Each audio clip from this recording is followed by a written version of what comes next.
오늘 첫 번째로 양승태 전 대법원장의 검찰 출석과 관련해서 법원 앞 입장 발표 짚어보겠습니다. 대법원에서는 5분, 검찰 포토라인에서는 10초, 10초도 아니죠. 패싱을 했죠. 피의자 양승태의 이색 출두, 과연 시각은 어떨지 한번 짚어보겠습니다. 양승태 전 대법원장은 검찰 출석하기 전에 대법원 앞에서 5분 동안 입장을 밝혔습니다. 법관들이 양심에 반하는 일을 하지 않았다고 믿는다. 잘못이 밝혀진다면 모두 내 책임이다. 내가 안고 가겠다라는 입장을 밝혔습니다. 그리고 검찰이 마련한 포토라인은 기자들의 질문에 아무런 대답도 하지 않고 그냥 지나갔습니다. 현재 양승태 전 대법원장이 받고 있는 혐의는 40개가 넘습니다. 일단 일제강제징용과 관련한 재판 거래 혐의, 그리고 헌재 내부 정보 유출한 혐의, 판사들 블랙리스트에 관여한 혐의, 그리고 법관 사찰 여러 가지 혐의를 받고 있는데요. 일단 오늘 대법원 앞에서 양승태 전 대법원장이 기자들에게 입장을 밝힌 내용 들어보겠습니다.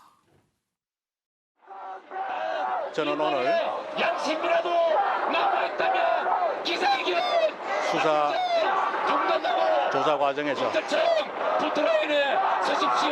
구체적인 사실관계를 기억나는 대로 사과없이 답변하고 또 오해가 있으면 이를 풀 수 있도록 충분히 설명을 하겠습니다. 굳이 여기서 입장 발표하신 이유가 어떻게 돼요? 어린아이를 두고 대법원에서 기자회견을 한다기보다는 제 마음은 여성분들에게 대법원의 당신의 전 인생을 법원에서 근무한 사람으로서 용서를 구하십시오. 그리고 수사를 하는 과정에서 달게 받으십시오. 법원을 한번 재판그대로 들렀다가 가고 싶은 그런 마음이었습니다.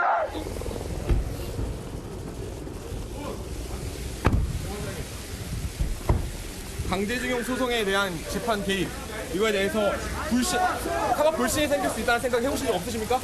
인사 불이익 조치가 결단코 없다고 하셨는데 지금도 그 생각 변화 없으십니까? 네, 시청자 여러분은 어떻게 생각하십니까? 먼저 오늘 우리 패널들에게 양승태 전 대법원장의 대법원 앞 입장 발표 적절했다고 생각하는지 한번 OX로 한번 여쭤보고 싶은데요. 할만하다라고 생각하시면 X를 들어주시고요. O라고 들어주시고 이건 좀 아니다. 부적절한 것 같다라고 생각하시면 X를 표해 주시기 바랍니다. 어디 한번 보실까요? 뉴스와이드 진행하고 전부 다 의견이 똑같은 경우는 처음 본 것 같은데요. 잘 안 꽂아줘서. 예, 전부 다 부적절한 것 같다 이런 입장을 밝혀주셨네요. 네, 자 그러면 왜 그런가 한번 하나씩 좀 짚어볼까요? 윤기찬 대변인께 먼저 좀 물어보고 싶은데 오늘 혹시 양승태 전 대법원장 법원 앞 입장 발표와 관련해서 기자들이 논평 뭐 해달라 이런 요구 없었습니까? 발표했습니까? 저희 논평하지 않았고요. 아, 아마 이제 언론에 따르면 이제 변호인의 그런 그 제안을 양승태 전 대법원장이 받아들여서 이렇게 했다 이렇게 나오더라고요. 그래서 아마 제가 볼 때는 양승태 전 대법원장의 개인적인 의도보다는 어떤 변호인의 변론 전략 같은 느낌이 들었어요. 왜냐하면 멘트를 보면 이제 법관이 재판과 뭐 거래를 하거나 이런 독립성을 지킨다라는 데 방점이 있더라고요. 예. 그래서 실제 양승태 전 대법원장 변호인 입장에서는 아마 기소는 분명하고 그다음에 구속영장 청구도 어느 정도 예감을 한 상태에서 이제 법관 쪽에 기댈 수밖에 없다. 법관의 뭐 공정하고 객관적인 재판을 촉구하는 취지에서 이렇게 하는 것 같고요. 더군다나 이제 양승태 대법원장 혐의들을 보면은 어쨌든 사법부가 행정 권력을 이용해서 물론 이제 그 법관 사찰 부분만 뺀다면 상고법원이라는 조직 이익을 위해서 노력을 했고 그다음에 법관의 해외 파견을 위해서 노력했고 부적절하지만 일단 양승태 대법원장의 개인적인 이익을 위해서 한 건 아니다.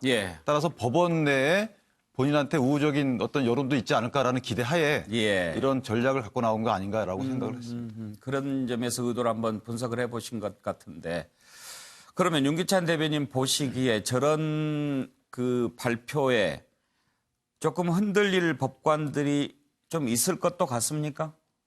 저는 뭐 그렇지는 않고요.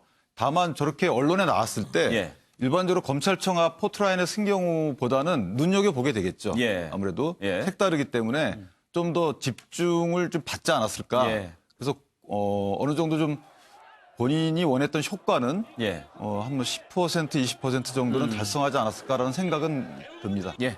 자유한국당 대변인한테 물어봤으니까 이번에는 더불어민주당 부대변인한테 한번 좀 질문. 민주당은 오늘 답변을 언평 냈습니까? 네네. 어떻게 됐습니까? 결국 기본적으로 뭐 엄단해야 된다 이런 얘기고요. 저도 그 윤기찬 대변인 생각하고 좀 같습니다. 예. 기본적으로 지금 상황이요. 그러니까 박병대 고영한 대법관은 구속이 안 됐거든요. 그 밑에 있던 임종환 이제 그 법원행정처장 대법관이 아니었죠. 예. 구속이 됐고요. 결국 가장 기대하는 건 아마 영장에서 좀 기각되길 바랄 것이다. 예. 아마 그러면 이제 법원에 호소를 할 수밖에 없는데 현재까지는 청구는 하지만 과연 뭐 발부되겠는가 반반이라 본다 그러면 예. 어쨌든 기댈 거는 법원밖에 없겠다 이렇게 볼 것이고요. 그 다음에 중요한 메시지가 있습니다. 지금 뭐라 그랬냐면 내가 안고 가겠다 이랬거든요. 예. 마치 이제 내가 다 책임을 지겠다. 왜 그러냐면 그동안 이 일로 인해 가지고 한 100여 명 되는 법관들이 수사도 받고 예. 뭐 징계도 받고 뭐 이렇게 됐거든요. 굉장히 법원 내부도 여론이 안 좋습니다. 예. 본인이 좀 잘못을 시인하고 가면 좋은데 안 그렇게 되고 있다. 근데 안고 갈 거라고 얘기했으면 이제 수사받는 과정에서 다 내가 책임지겠다. 맞다라고 해야 예. 되는데 수사 과정에는 지금 들리는 얘기가 기억이 안 난다라고 있거든요. 그러면 이제 대외적인 메시지는 내가 책임을 진다고 하면서 실제로 영장 청구 때까지는 어쨌든 이 수사 과정에는 내가 자백하거나 인정하지는 않는 구도로 갈 가능성이 많아요. 그러니까 법원 쪽에는 책임을 지는 모습을 보이면서 예. 앞으로 이제 영장 청구했을 때 기각시켜달라 이런 좀 의도가 있는 게 아닌가라고 보입니다. 다른 피의자들이 혐의를 받고 있는 거 내가 안고 가겠다고 하면 안고 갈 수도 있습니까? 안고 간다는 얘기는요. 근데 이게 왜냐하면 수장이기 때문에 예. 예를 들어서 이게 내가 지시했다. 내가 보고를 다 받았다라 그러면 중간에 있는 법원 행정처장이나 다른 분들은 사실은 어찌 보면 책임을 져도 왜냐하면 최상위 책임자가 가장 많은 책임을 지고 나머지 분들은 봐줄 여지가 생기거든요. 그런데 안고 만약에 가겠다고 한다면 정말 내가 잘못했다, 내 책임이다 이렇게 시인을 해야 될 텐데 그럴 분위기는 아닌 것 같고. 맞습니다. 그래서 어찌 보면 이제 오늘 기사에도 보니까 따뜻한 아이스 아메리카노로 달라고 한 거 아니냐 이제 이런 이제 기사가 있던데요. 저는 아주 적절한 예. 표현이라고 봅니다. 안고 가겠다. 한번 그런 얘기를 했는데 그 부분만 다시 한번 들어볼까요? 이 모든 것이 사기한 바닥을 떨어졌습니다. 저희 부독의 조치로 인한 우리 것이고 법원 구성원들이 국민들의 따라서 그 모든 책임은 저가 지는 것이 마땅하다고 생각합니다. 국민들이 실망하고 있습니다. 다만 이제는 이 자리를 빌어 제가 국민 여러분에게 우리 법관들을 믿어주실 것을 간절히 호소하고 싶습니다. 이 사건에 관련된 여러 법관들도 자기들 각자의 직분을 수행하는 과정에서 적어도 법과 양심에 반하는 일은 하지 않았다고 말하고 있고 저는 그 말을 믿고 있습니다. 나중에라도 만일 그 사람들에게 과거가 있다고 밝혀진다면 그 역시 제 책임이고 제가 안고 가겠습니다. 예, 최경철 의원, 저도 오늘 아침에 회견하는 모습을 보았는데요. 지금은 이렇게 밑에 자막이 있으니까 이제 뭐라고 이야기하는지 확실히 이해가 되지만 그때만 해도 옆에서 이렇게 법원 노조 직원들, 노조원들의 함성 소리 또 고함 소리 뭐 외쳐대는 소리 이런 소리 때문에 정말 집중하지 않으면 무슨 말인지 잘 안 들릴 정도였지 않습니까? 그러면 그 상황이 그렇게 자기 입장을 충분히 밝혀도 제대로 전달될 수 있을까 할 정도로 혼란스러운 상황인 것을 알면서도 굳이 강행한 의도 뭐였다고 보십니까? 준비를 많이 하신 것 같아요. 예. 들뜨지 않고 침착하게 말씀하고 계시는 게 잘 보이시죠, 예. 그죠? 그러니까 미리 철저히 준비해서 이 정도의 말과 이 정도의 톤 그리고 장소를 여기로 정하자. 여기에 대해 치밀하게 좀 생각하신 것 같고요. 예. 그러니까 이분은 앞으로 영장 청구 그리고 향후 재판에 대비해서 아주 강한 방어막을 친 것이다.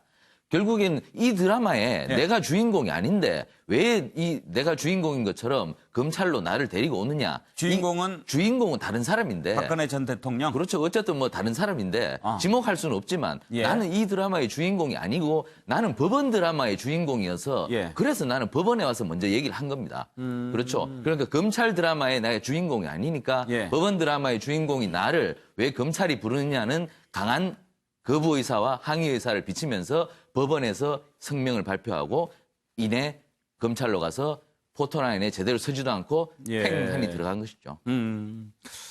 드라마 쪽으로 또 말씀을 하시니까 이해가 더 잘 됩니다.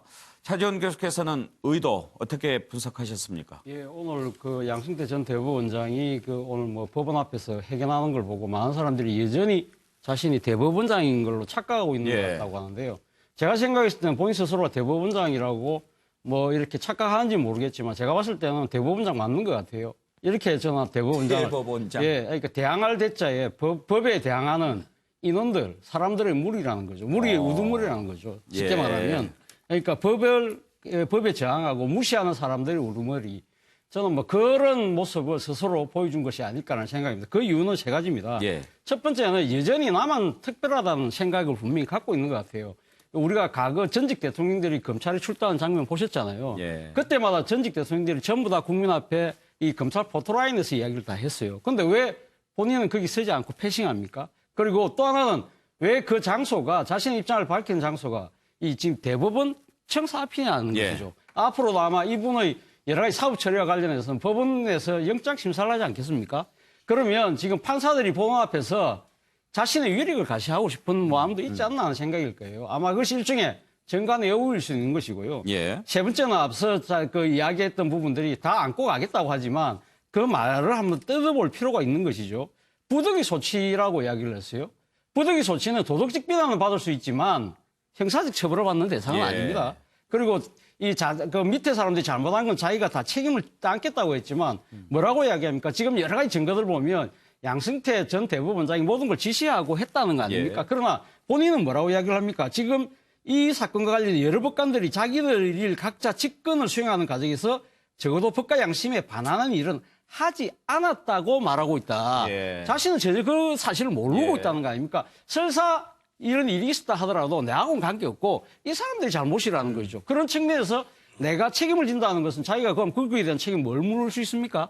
상당히 제한된 범위 내에서 책임을 지겠다는 이야기잖아요. 일종의 저는 그러니까 지금 전직 대법원장으로서 오늘 보여준 태도로는 진짜 법을 무시하려는 사람들의 우두머리를 자처한 것이 아닐까라는 생각을 지울 수가 없었습니다. 자, 정태근 의원께서는 어떻게 배경을 분석하시는지 듣고 싶은데요. 일단 오늘 그 양승태 대법원 전 대법원장의 태도를 보면서 제가 조금 그 실망스러웠던 거는요. 저 사건이 실제로 나중에 유죄로 판단을 하든 안 하든지 간에 지금 정말 사법부에 대해서 국민들이 근본적으로 지금 불신하게 만든 일들을 자기 재임 중에 한 거거든요. 그러니까 이게 이제 이 법원 행정도 문제가 있었고 더더군다나 이제 재판 개입의 문제까지 나와서 과거에 우리 국민들이 이제 유전무죄, 뭐 무전유죄 해가지고 변호사 대형 로펌을 통해서 판사들한테 영향력을 미치는 걸 생각했는데 이게 그 수준을 넘어서 가지고 권력에 의해 가지고 재판이 결과가 달라질 수도 있겠구나. 라는 근본적인 의심을 만들게 한 사건이거든요. 그러면서 이제 오늘 가면서 하는 얘기가 부덕의 소치다. 편견, 선입견. 편견, 선입견을 3번을 얘기를 하더라고요. 그러니까 결국은 지금은 본인의 행정과 본인의 재판 계획이 위법인가 아닌가를 따지는데 그것에 대해서 수사를 받는 검찰에 대해서는 나는 애시당초부터 인정할 수 없다라고 했기 때문에 법원 앞에서 저런 걸 발표를 한 것이고요. 더더군다나 약간 좀 제가 이해가 안 됐던 게 법관들이 양심에 반하는 일을 하지 않았다고 믿는다라고 하면서 자기 일이 아닌 것처럼 얘기를 하고 있어요. 유체 이탈락법이라고들 표현하대요. 그래서 저는 피의자 신분에서는 어떻든 자신의 방어를 위해서는 할 수 있겠습니다만 진짜 양 전 대법원장은 사법부가 여기까지 온 거에 대해서 정말 뭘로도 국민들한테 사죄를 해도 용서받기가 쉽지 않은 상황입니다. 재판 결과에 관계없이요. 자, 박원석 의원 이제 오늘 나오셨는데 네. 아침에 보면서 어떤 생각 드셨어요? 양승태 전 대법원장을 피의자로 소환한 건 검찰이잖아요. 예. 근데 왜 엉뚱하게 법원 앞에 가서 기자회견을 하는지 예. 많은 국민들이 저 장면을 보면서 굉장히 의아해했을 것 같고요. 그리고 법원 내에서도 특히 이제 젊은 판사들, 이 박근혜 정권 때 있었던 사법농단에 대해서 법원이 뭔가 자성하고 바뀌어야 된다 이렇게 생각하는 예. 판사들이 자괴감을 굉장히 많이 예. 느끼지 않았을까 싶어요. 그런 거를 모르지 않을 양승태 전 대법원장이 여러 가지 무리수를 써가면서 왜 저 앞에서 기자회견을 했을까? 저는 훨씬 더 직접적인 그 목적이 있었다고 생각합니다.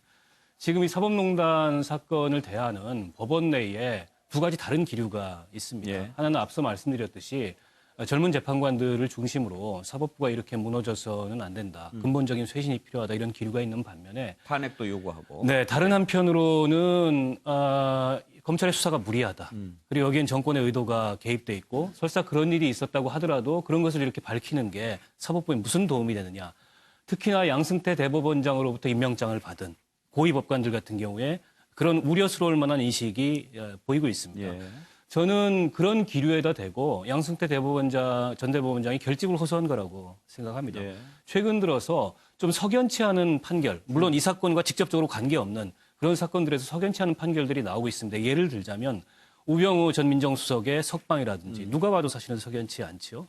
그리고 남재준 전 국정원장의 직권남용죄 무죄가 난 거라든지 이런 기류들이 보이는데 그런 기류들을 어떻게 보면 좀 자극하는 그런 행동이었다고 보고 그런 것을 통해서 향후에 있을 그런 법정에서의 재판에 대비하는 그런 메시지였다고 생각을 합니다. 그래서 공범 결집. 그렇습니다. 일일이 모여라. 네. 예. 양승태 대법원장이 만약에 유죄를 받는다면 그에 따라서 유죄를 받을 법원 내에 사법농단과 관련된 많은 판사들이 있습니다. 예. 그분들이 지금도 재판을 하고 있어요. 예. 때문에 지금 이 어떻게 보면 사법농단 사건에 뒤이은 이 법원 개혁이라는 게 제대로 진척이 안 되고 있지 않습니까? 법관 탄핵 논의도 국회에서 지금 지지부진하게 이루어지고 예. 있고 또 법 왜곡죄를 신설하자 이런 법안이 발의됐음에도 불구하고 그조차도 논의가 지지부진하고 또 그로 인한 피해자들이 공정하게 재판을 받을 수 있는 특별재판부 논의 모든 게 다 지지부진한 상황인데 이 상황에서 법원에만 지금 이 상황을 맡겨서 해결될 수 있을까 굉장히 우려스럽습니다. 예. 자, 이제 문제는 과연 아마 역사상 가장 큰 창과 방패 대결이지 않을까 그런 예상이 드는데요. 지금 양승태 전 대법원장, 대법원 앞에서 입장을 밝힌 것 여러 가지 배경들을 분석해 봤습니다만 분명히 귀 있는 법관 들으라 이런 분위기가 좀 있었던 것 같고요. 또 바로 전에 법원의 최고 수뇌부를 소환해서 조사하는 검찰 얼마나 철저하게 준비를 했을까. 정말 그 어떤 대결이 펼쳐질지 궁금한데요. 이 부분과 관련해서들 전망을 한번 좀 듣고 싶습니다. 율사들도 계시고요. 관련된 영상을 먼저 한번 보시겠습니다.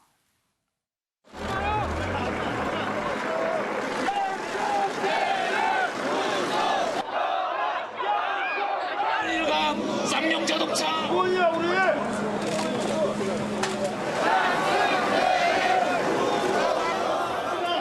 당신의 집값을 심판해야 될 법원입니다.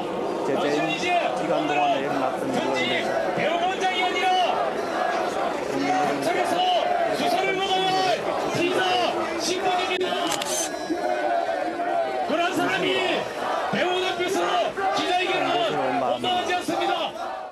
몽터 양승태를 구속하라. 적폐 법관.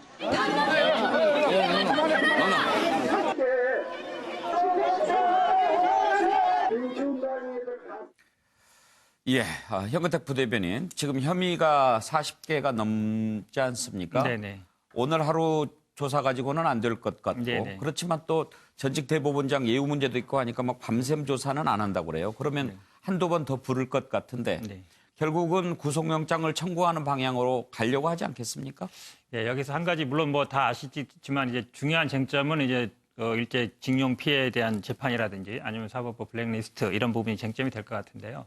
근데 문제는 이제 박병대 고영한 전 대법관이 구속이 안 됐다는 겁니다. 예. 그렇다 그러면 이분들과 한꺼번에 청구할지, 아니 이분들 먼저 청구하고 나중에 청구할지 예. 이게 어찌 보면 이제 관전 포인트라고 볼 수 있는데요. 예.